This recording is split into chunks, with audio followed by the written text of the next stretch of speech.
Hey everybody, what's going on? Eric here. Welcome to my channel. A while back, I was asked if I could make a video of some of my gear, my collection of guitars that I have now, and some of the things that I use while I'm practicing or playing around a little bit. And I kind of neglected to do so. So I was asked again if I could do a video, and here it is. Hope you guys enjoy.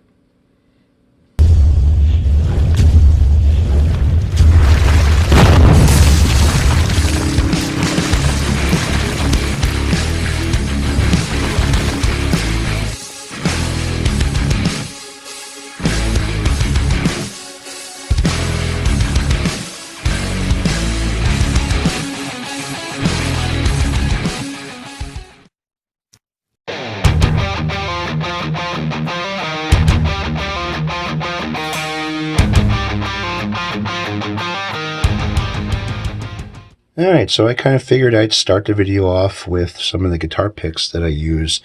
And I like the heavy picks, okay? I like the thicker picks more than the thinner ones. I don't know why, I just do. So I'll start off with the one that I use a lot, and it's basically my go-getter. It is a 1.0 millimeter, and this is the Dunlop Max Grip, and you can kind of see with how dirty it's starting to get where my fingers go.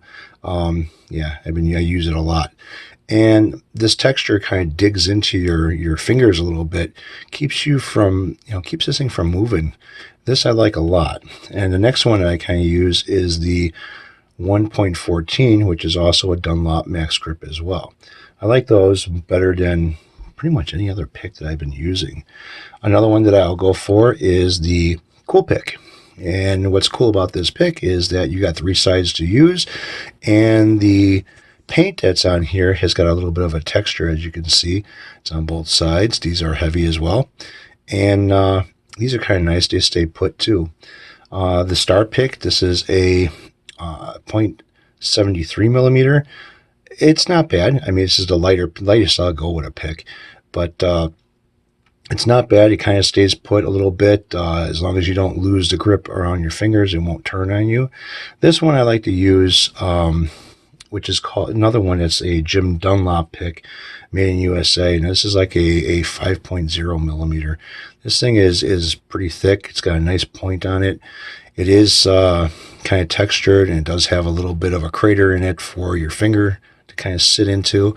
And but if you start sweating a little bit, this does start to turn on you. It will move. So sometimes I'll use it, sometimes I won't use it. Most of the time I've got my go-getter right here, and that's pretty much what I use most of the time when I'm playing around or practicing or just goofing off.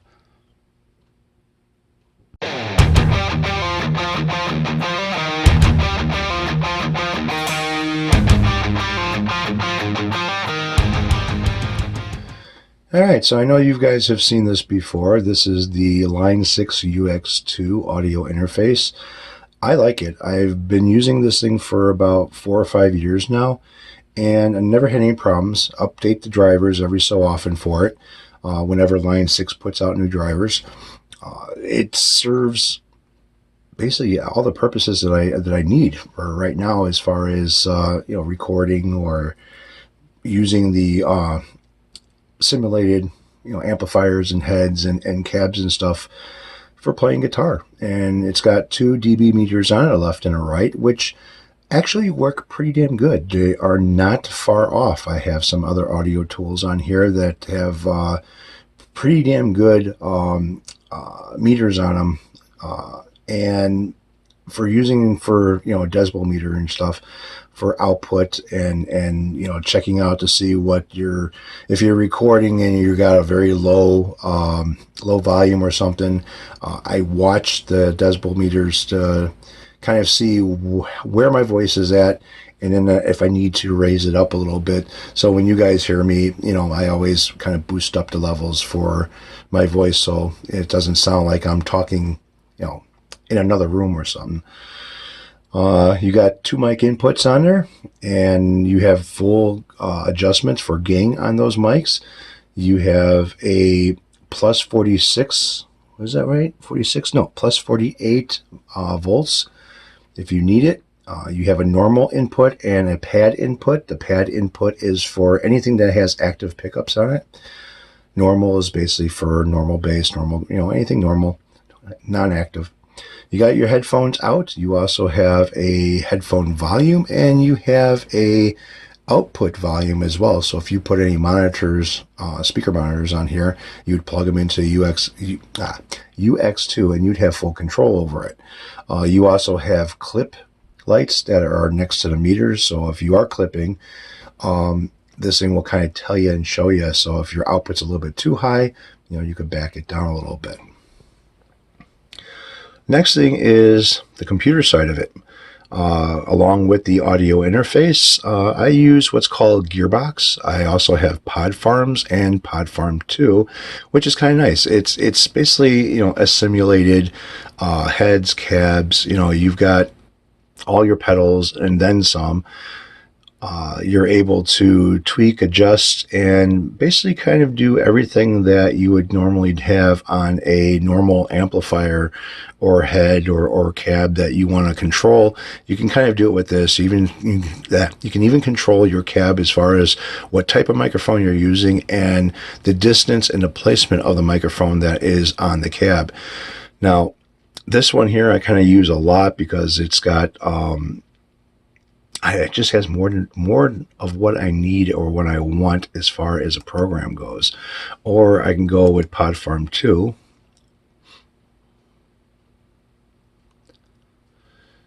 Now, I can't make this any bigger, but it's the same thing. It's got, all the cabs that you want, all the heads that you want. Go with bass, preamps, cabs. Change it up to kind of like almost whatever you want it to be. Here is supposed to be a 1978 Brit Celestion T75s. This is a 4x12 cab. Here's another Brit. This is a 96 V30s.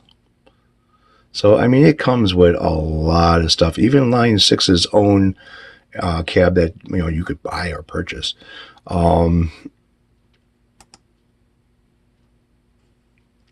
Bass overdrives, boosts. This is all distortion stuff. Dynamics, different types of pedals for dynamics or rack mounts. Filters, different types of filters. Here's analog chorus, here's analog square chorus, auto pan. Here is a bias tremolo, which is basically, this is showing you a tube. Delays, reverbs. Now, the only thing I can't figure out is the wahs. How would you use a wah pedal other than timing it right and knowing how one works without putting your foot on it? And then you have equalization in case you need it as well. And then it goes back to the guitar amps. So it's kind of nice.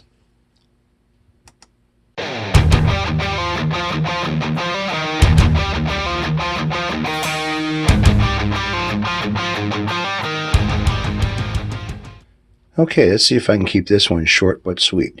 This is the Line 6 Amplify 150, which consists of a 80-watt Celestion 12-inch driver. Also has two two-way drivers on each side for full range, which means you can use this thing as like your audio player for, say, MP3s, WAV files. You can connect on the back of it through a auxiliary, where like an MP3 player, or you could sit there and plug in a CD player to it, whatever. This is Bluetooth equipped. It does have, for lower output, it does have a couple ports on the bottom of the cabinet. And as far as music goes, it sounds pretty damn good. You can crank this thing up almost all the way before it starts to sound pretty shitty. It's pretty clean. Now, for guitar use, it's unbelievable. Without a tablet, say Android or Apple tablet, they have a Amplify program or app that you work along with this thing, and you get more features other than what is just on top of it. Now, you do have some controls on the top. You have your single input, which is good for active and normal pickups. And you have basically, your drive, your bass, your mids, your treble, FX, reverb, and then you have your master volume here. Now, when you're playing along with MP3s, you can also play along with MP3s through Bluetooth with this thing and use the Amplify Pro app. Sorry, I keep wanting to say program. If you're noticing that either the music or the guitar is sounding too loud, all you have to do is push this down, and now you're in blend mode where you could turn the music down or turn it up, so this way both volumes are matched and it doesn't sound like you're overpowering one or the other. You do have 4 banks to store custom settings in there. It does have a tap on there. They used to have this thing blinking all the time, and I guess with the one of the firmware updates, now I'm able to shut that off so it doesn't bother you. On the back of it, you have, again, auxiliary in. You have your power, you have a headphone, and USB plus the foot switch that you can get for this thing. Now, for myself, this thing with the app, I use a Apple tablet with this thing. It has all the features that you would find on the Line 6 programs as far as pedals go, cabs, whatever. This is all I need. And for myself, as far as, considering myself still to be a beginner player, even though it's been a lot of years now, but I still consider myself a beginner, I don't need anything else. This thing suits me just fine. And it works great.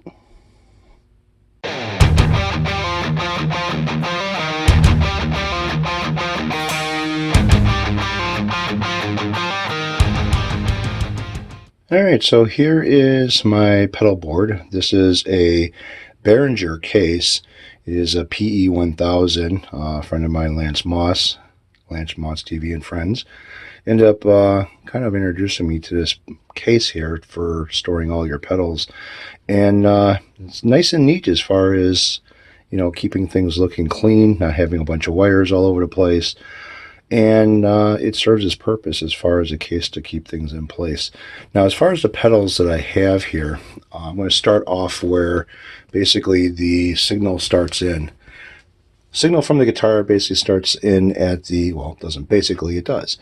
This is a Behringer tuner, and I like it. It does work very well. It's not a shitty tuner by no means for the price. This is also a compressor and sustainer by Behringer. This is a vintage tube overdrive, also Behringer. This here is my Nux overdrive pedal that I got from Santa Swamp Ash a long time ago. And if you guys, I guess it's like 6 years ago now or so, if you guys followed what was going on back then, you'll know how this came about. And appreciate it, Santa Swamp Ash. Thank you. Haven't forgotten about you.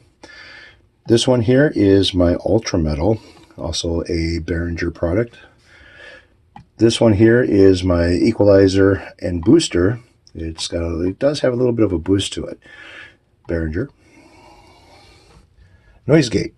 So this works pretty good. It's not bad at all. It could be a little bit better as far as a noise gate goes, but it does its job. Ultra Chorus. It's also a Behringer product. And then I have my vintage delay. Then I have a digital reverb. That's also Behringer's. This is a Nux looper, and I can't remember how many loops this thing will store at one time, and it works pretty damn good. The reason why I got it was because of the reviews and watching people how they were using it and stuff. Now, I don't use my pedal board all that much because I don't plug into an amplifier all that much. Most of the time I'm running headphones, and there's a difference between playing with headphones and playing from the actual speaker from an amplifier. There's a difference in it. And I've just gotten used to using the programs on the computer, but I have it in case I need it. I also have one extra space which will be filled, so I'll be shifting all these over one to fit in another pedal in this area here. So yeah, You have your input from your guitar and then output to your amp. Pretty simple. You got a 9-volt power supply here. Everything is daisy chained into each other for power, and it doesn't slack when you turn one power on. You can have the whole pedal board on and you won't notice a drop in like the LEDs that are on any of these pedals when you turn them on and off. You won't notice any drop in power, so it holds up pretty good.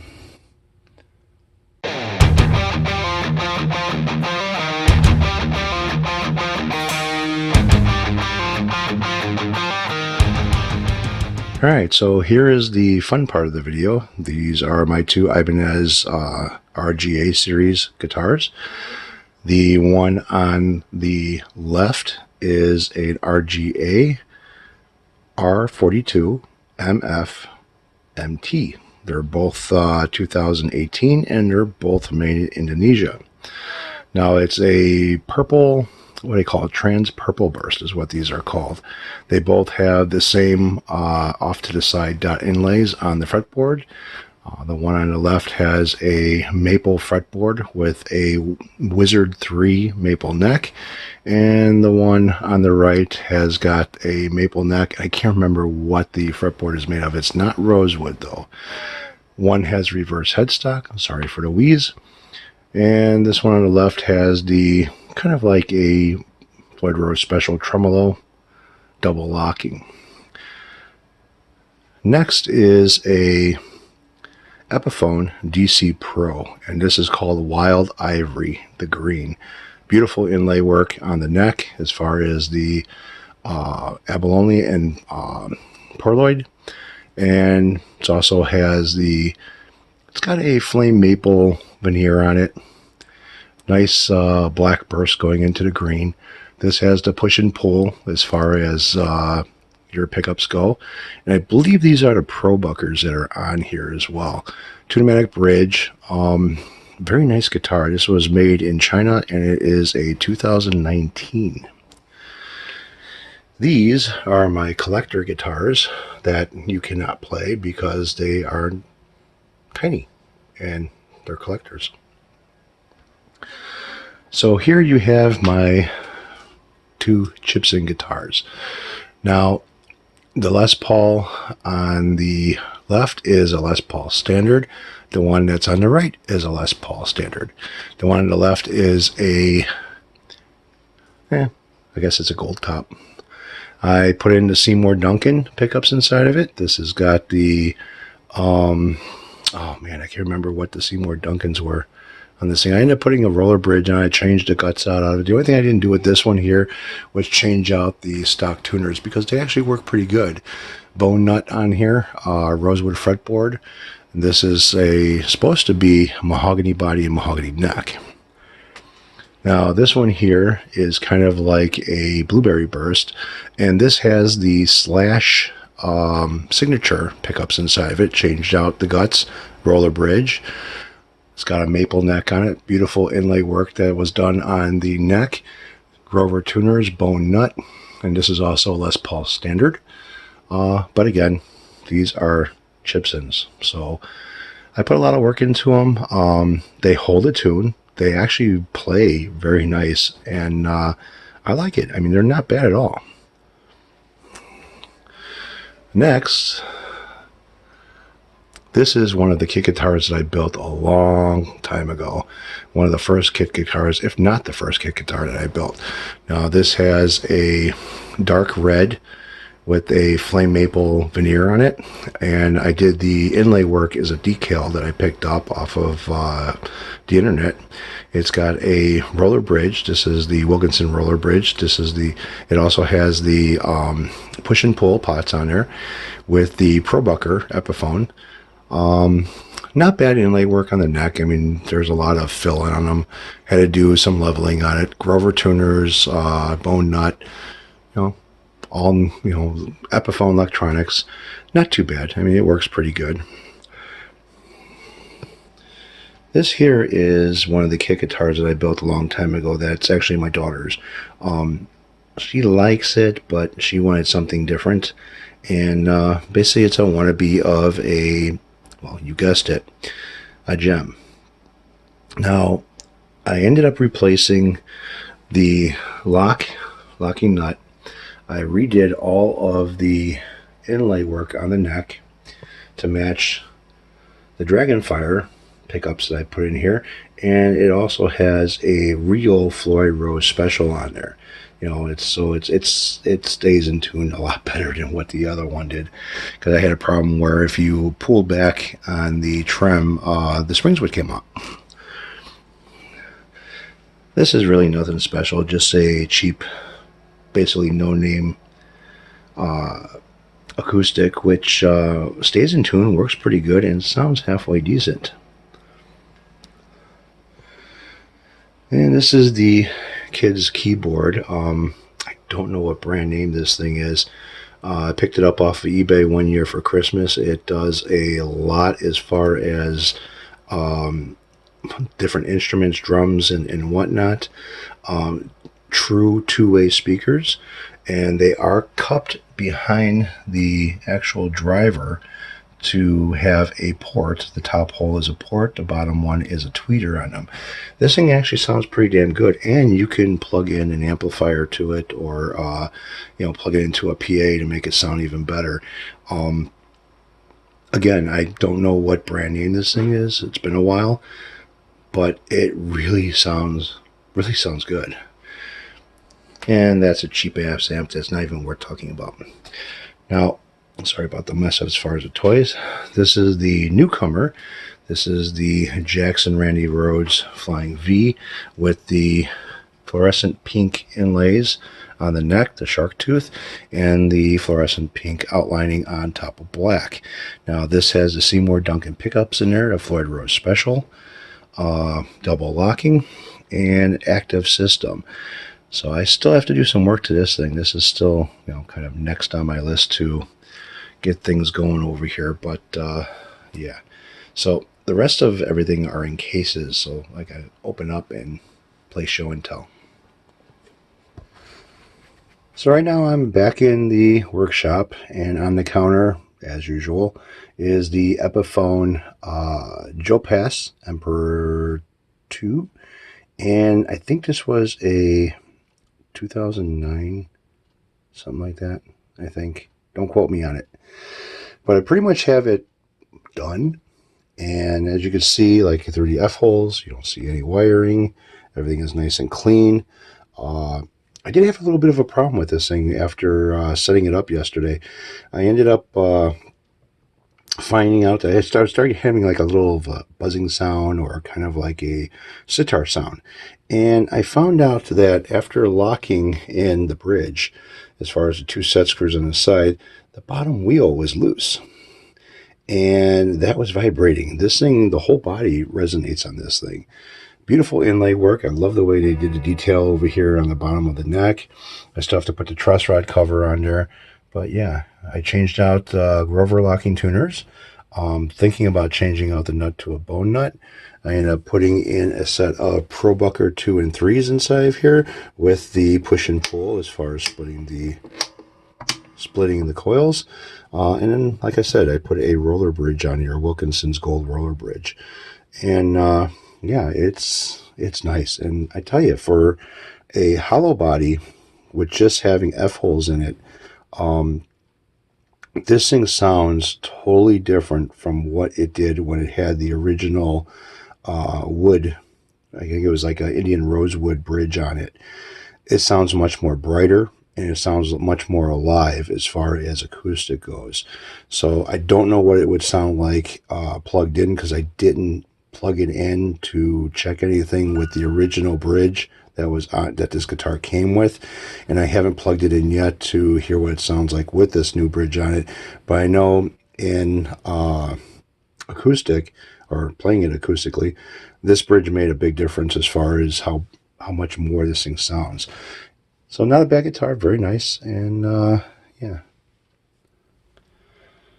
All right, so this is the one that everyone seems to love to hate, and this is the Dean Tonic.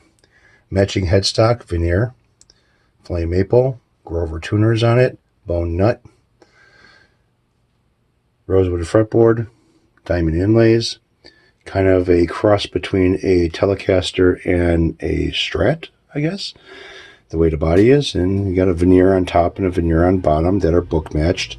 I kind of like it. I really like the way this top looks, even with the black and stuff. To me, it kind of grows on you. You have the hot rail pickups, and you have a mini humbucker here, and then you have a full humbucker over here, which in full setting, you have or fifth setting, you have the humbucker. Then it splits it. Then you have both in full, splits it, and then you got a full. And I gotta say, this thing does have a Telecaster sound to it. It does. And even though it's, I don't know what you would call it as far as a guitar goes, I like it. I like it a lot. It sounds fucking awesome. So you can hate it all you want. You can love to hate it all you want. But I like it.